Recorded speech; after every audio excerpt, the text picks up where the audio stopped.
All right, so thank you for tuning in to Chomp in the Bit. I'm Kyle Edwards, of course. Now, on this episode, we're going to talk about the aftermath of Divisional weekend in the NFL playoffs. We're going to look at, of course, who won the 4 games real quick. But I want to talk about some of the storylines coming outside. Well, not coming outside, but coming out of the weekend. Specifically looking at a couple of situations from teams that did lose, and now there's some questions about them going into the offseason. So, hopefully you did enjoy the weekend. It was another great weekend of games. I know a lot of people are saying that this might have been the best divisional playoff weekend, if not of all time, but at least recent memory. Which I do agree with, because each game was really entertaining. We had great finishes. You know, all the suspense and intrigue from each of the games were great. And I mean, this is exactly what the NFL wanted. Now,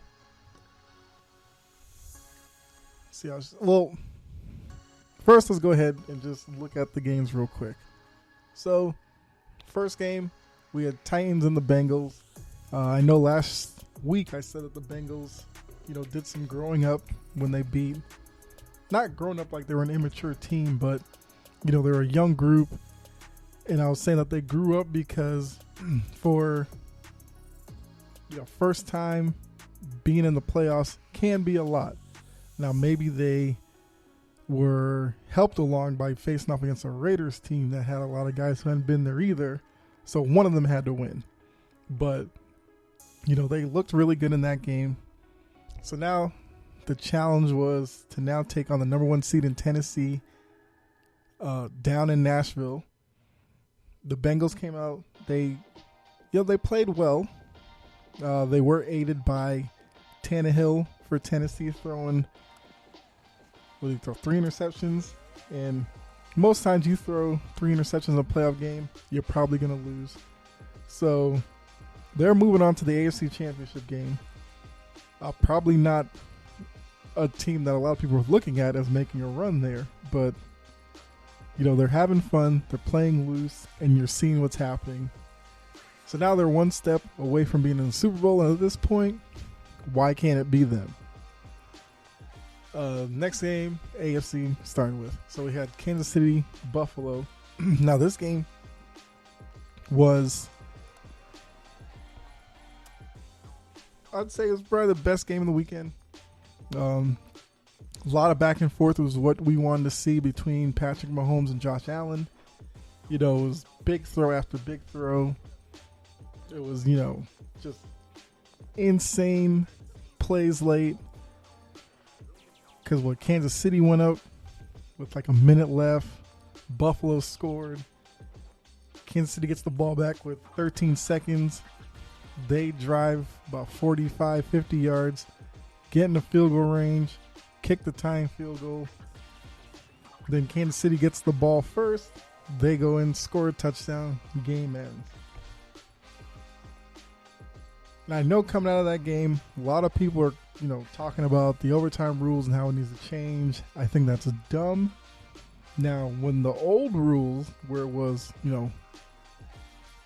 first team to score wins, I never liked that rule. But now, with the rule being, if you go down and kick a field goal, the other team gets the chance to score. But if you score a touchdown, that ends it, because at that point, all the other team could really do is just tie the game again. The point was coming to a conclusion in overtime without it going on, for a whole nother quarter. Because, one, you're going to look at player safety. That's a lot to ask these players after 60 minutes of, nonstop, like car crashes into each other, to then go ahead and play another quarter, because now all of a sudden fans of Buffalo or neutral fans who just enjoyed watching the game are saying, yeah, just because Kansas City scored, Buffalo should have gotten the ball. That's not how it works. Buffalo took the lead. Like I said, 13 seconds. Buffalo has the number one defense. All you have to do is keep Kansas City from scoring, from getting in field goal range. 13 seconds, that's it. Next thing was, so the kickoff, they kicked the ball out of bounds, which ran no time off the clock. Now, smarter teams, or maybe more experienced teams in that situation, would do a squib kick, or one of those really high kicks that land around the 10, and then force the receiving team to make a decision. Most times the guy's going to take it and try to run it back. You're running seconds off the clock. Buffalo didn't do that. So that was the biggest issue. So at that point, Kansas City gets the ball. You can't really do anything about it. Buffalo starts playing this random prevent defense where they're giving Tyreek Hill, Travis Kelce, and all of them free runs off the line of scrimmage. So all Mahomes had to do is literally just take it, and as soon as the ball touches his hand, throw it out there. And these guys were getting 20 yards a pop because nobody was around them. So at that point, just because Kansas City won the coin toss and then won the game, I guess people are saying it's putting too much power in a coin flip. Not really. Buffalo had plenty of chances to stop them, didn't. Overtime, like I said, they literally had one job to do. If you're going to give up a score, make sure it's a field goal. That way Josh Allen gets back on the field. But they couldn't do that. So Kansas City gets the win. They're moving on to another AFC Championship game. And now we'll see, will they make it back to the Super Bowl? NFC side, you have the Rams facing off against Tampa Bay. It was a game that it looked like a blowout early because the Rams were up 20-3, had the ball on the 5-yard line in the red zone, poised to go up 27-3 right before the half. And if they had done that, that game probably would have been over early.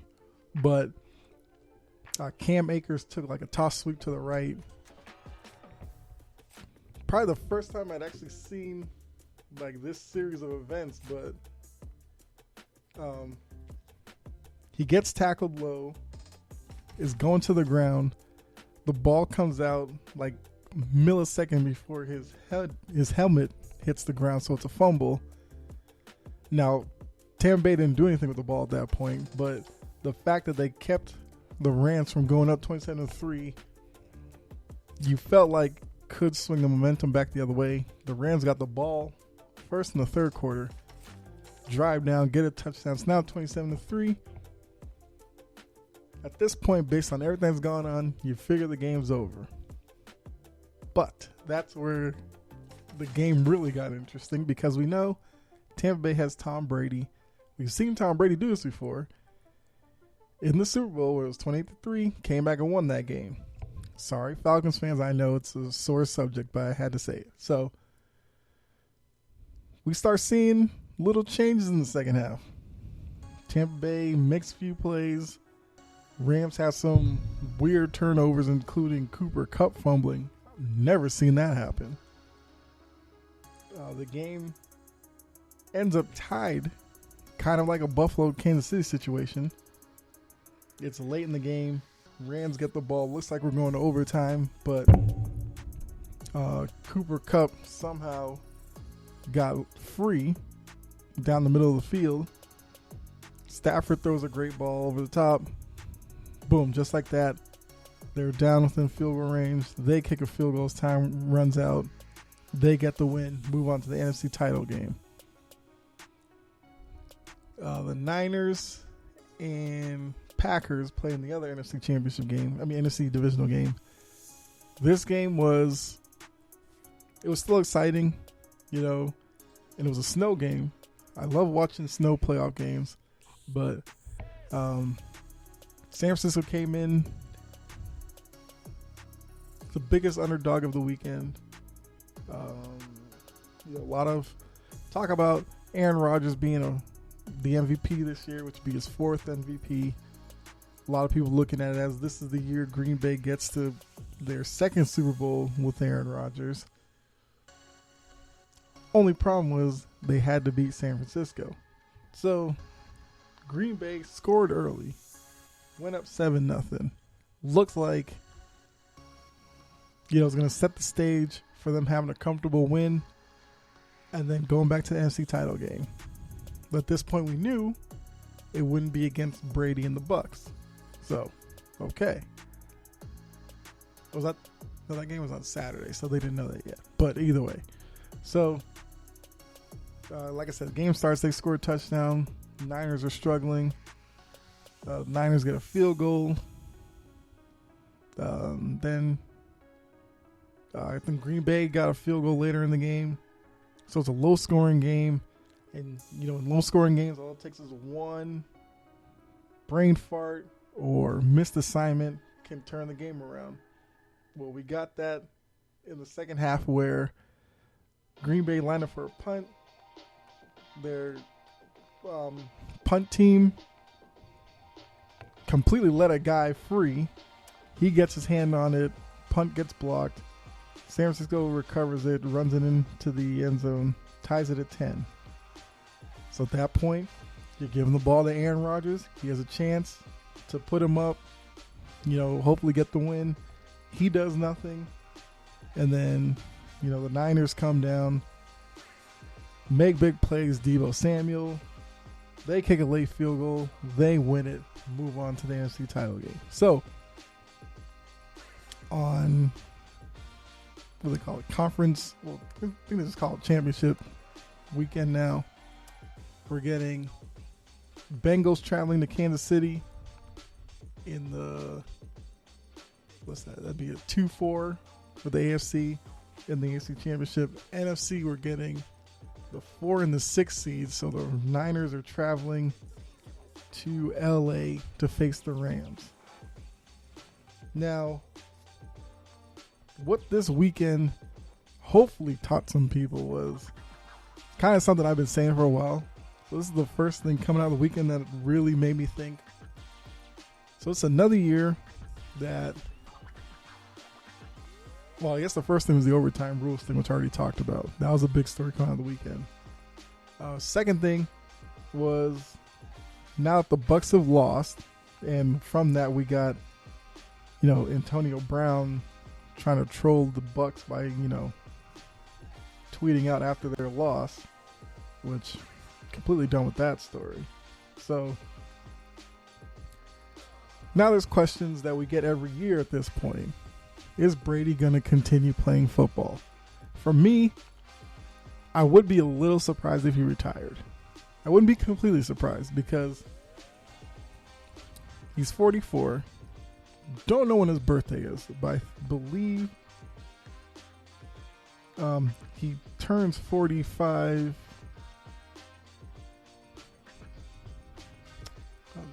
I think he turns 45 before next season starts.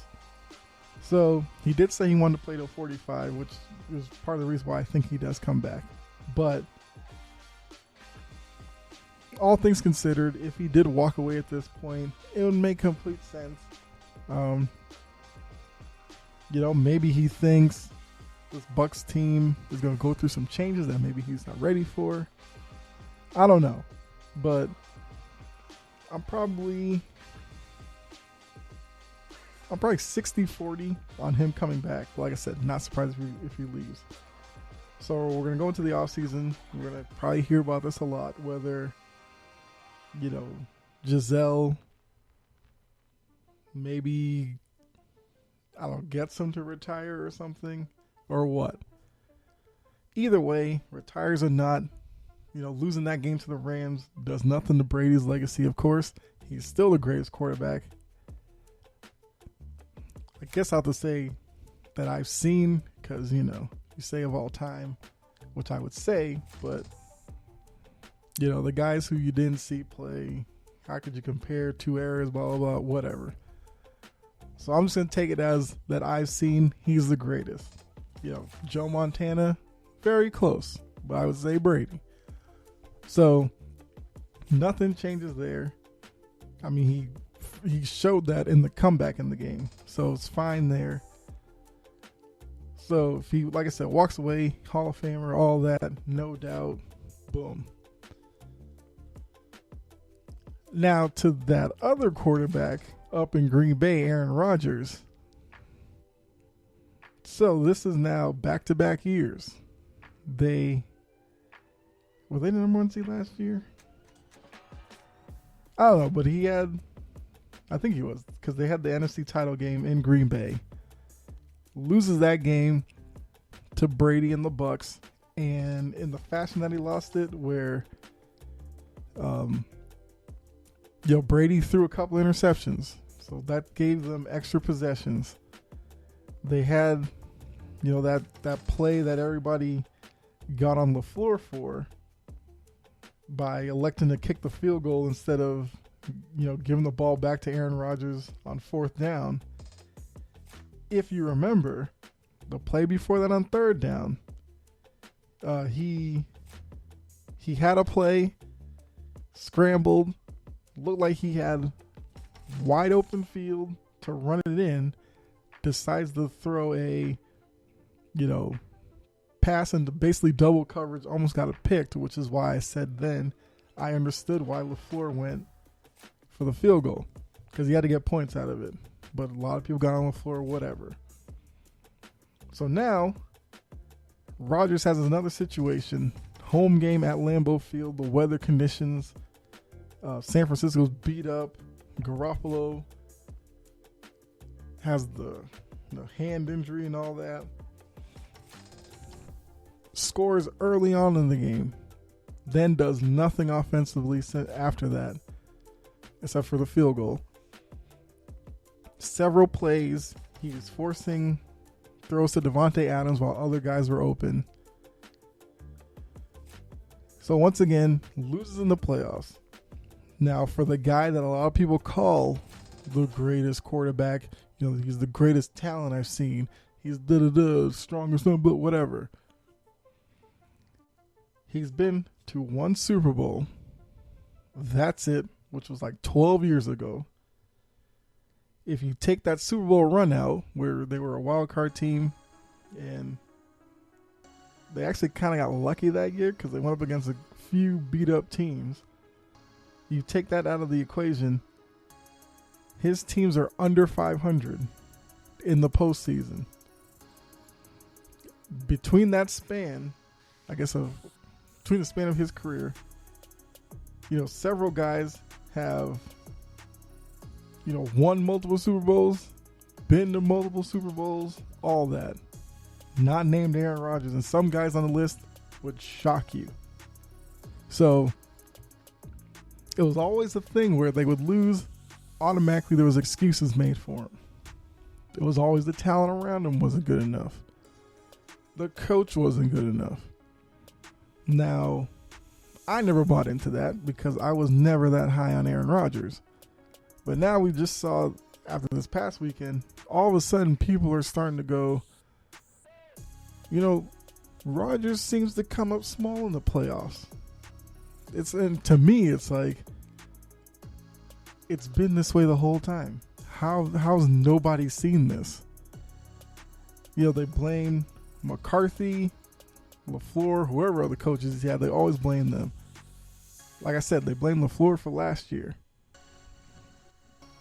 I would dare anybody to try to blame LaFleur for that loss over the weekend. And then, probably the biggest thing out of all this, now people are starting to talk about Aaron Rodgers' personality being a factor. Like we didn't know that before. Every offseason is a pity party for him. He threatens that he wants to leave or retire or whatever, which he did after this game again. Tried to throw another pity party and then had the nerve to be like, he's not going to stay around for a rebuild. Who goes through legit rebuilds in the NFL?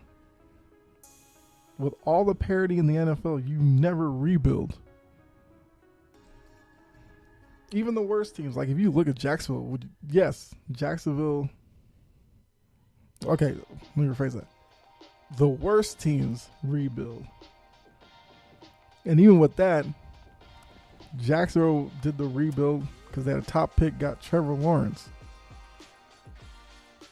And by doing that, they're now reloading, trying to, since they're a franchise, that's only been good for a little bit, but you know what I'm saying. Reload talent around him. Green Bay, you were number 1 seed and you lost in the divisional round. What? Why? The only questions in terms of free agency, I guess, are Aaron Rodgers and Davante Adams. Which, looking at the game, I guess that's a rebuild to Aaron Rodgers because he only throws to Davante Adams. And I think it was Colin Cowherd talked about how that's part of the problem. It seems like in order for Rodgers to throw to other people, it's a trust issue on his end because in those situations, you got to trust the receiver to make the play. So for him to always cry about he doesn't have the weapons, but yet he doesn't put in the work with the weapons that they give him is part of the reason why I always thought he was overrated, and I still do. Because it seems like a lot of these people don't want to compare any of these quarterbacks to Brady because they feel like Brady's a special case. Well, sorry, but he is the gold standard.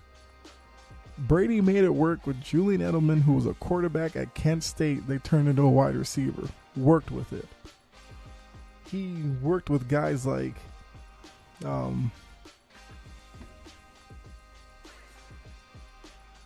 like his first round was with David Patton. He threw to guys like David Givens, Kenbro Tompkins, Aaron Dobson, names like that. Aaron Rodgers has had Davante Adams. He's had Randall Cobb. He's had... I'm trying to think early in his career, did he have like Jennings and Driver and those guys? I don't know, but he's had names there. Brady's gone Super Bowls with like Antoine Smith behind him. Yes, he had Corey Dillon, which was like a rehabilitation case for the Patriots. But, Brady, for most of his time in New England, at the end, he wanted to move to Tampa Bay, whatever. But his time there, whatever Belichick and them put in front of him, he made it work. Rodgers clearly does not want to do that. And that's on him.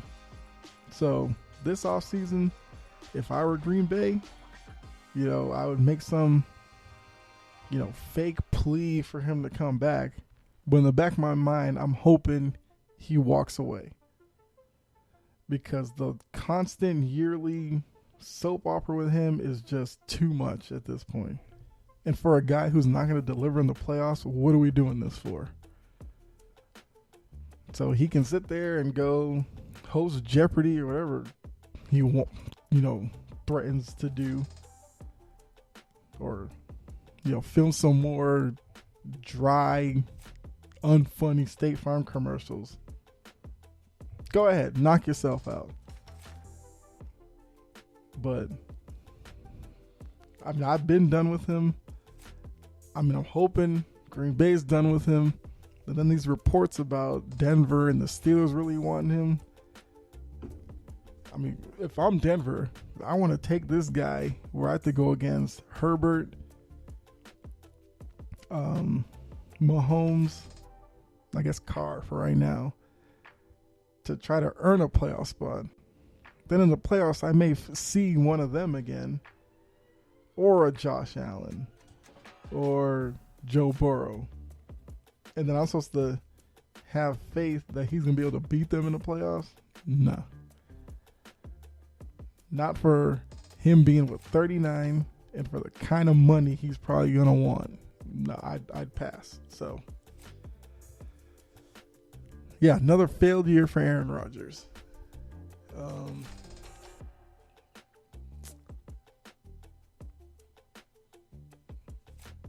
I will say that it's probably the last thing we talk about in this episode, but I do like the fact that we're getting some new blood here championship weekend. I mean, you got Burrow, Chase, Mixon. So it's like, 3 big stars there. I mean, Kansas City, you have Mahomes, who's still young, but he's been there, done that, so we're not going to look at Kansas City so much. The Rams, you're getting Stafford, his first chance here. He's not young, but I'm saying first time with this type of exposure of a championship game. You got Odell Beckham there, Cooper Kupp, Jalen Ramsey. I mean, Aaron Donald was on the last Super Bowl team. 49ers, you got Deebo Samuel. What am I thinking of? You have Elijah Mitchell. You got Kittle. So you're getting some fresh faces now. And obviously it means a couple of these groups are going to meet in the Super Bowl. I think that's good. Because if we had, ended up with like Kansas City, Tampa Bay again, sure, it would be a fun game to watch. But I just think, even though the NFL is pretty good at promoting young stars, I think this is even better. We'll wait till later in the week, of course, to look at the 2 games and break them down. But, so even though the divisional games were great, in terms of picks, did not do so well. Actually got all 4 matchups wrong. Which, just quickly saying. So Green Bay, I thought Green Bay was going to beat San Francisco because San Francisco was beat up. And then I thought we would be talking about Aaron Rodgers like this next week. Happened a week early.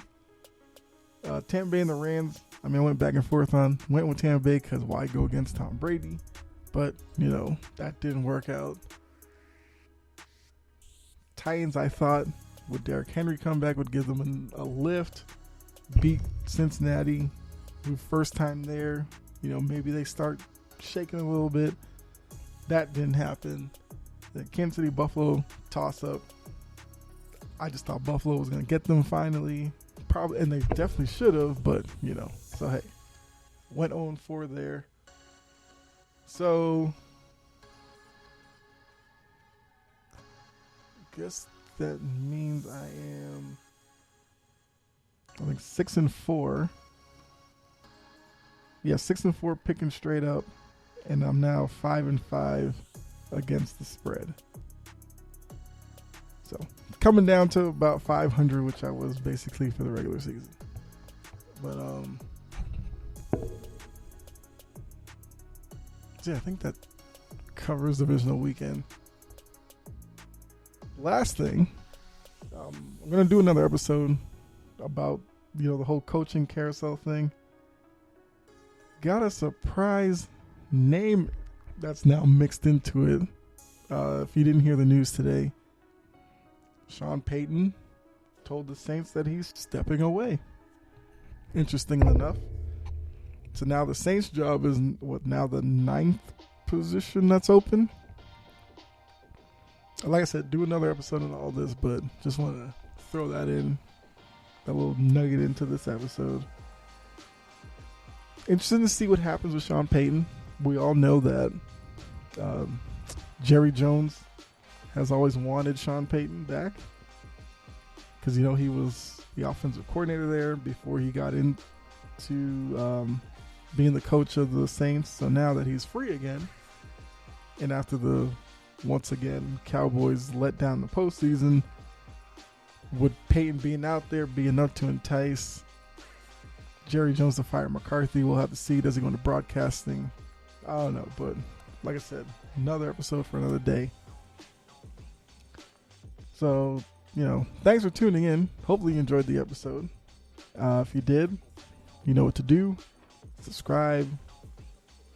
Follow me on Twitter @ChopperPodcast. subscribe to the show wherever you're listening. Hit like, leave a comment, review, all that good stuff. But so yeah. Once again, you can let me know, who's your team out of the Final Four to win the Super Bowl or your Super Bowl matchup. If your team is still alive, let me know that as well. But yeah, I'm excited for this weekend, and hopefully you are too. But real quick. So I guess coming up for the rest of the week, I'm gonna talk. No, I've said before, I'm going to talk NBA. I am going to do that probably Thursday. Well, the episode I record Thursday. I'll probably talk about that. I completely forgot about the, Mlb Hall of Fame. And I'll talk about that probably tomorrow's episode. Only one person got in. I won't give it away. Well, at this point, you probably know. It was David Ortiz, so talk about that, the significance of that, and maybe the hypocrisy of it to some of the voters. So, but yeah, still got a lot coming the rest of the week, and hopefully you tune in and join with me. So, as I always say, be safe out there. God bless, and I'll catch you in the next episode. All right, I'm out.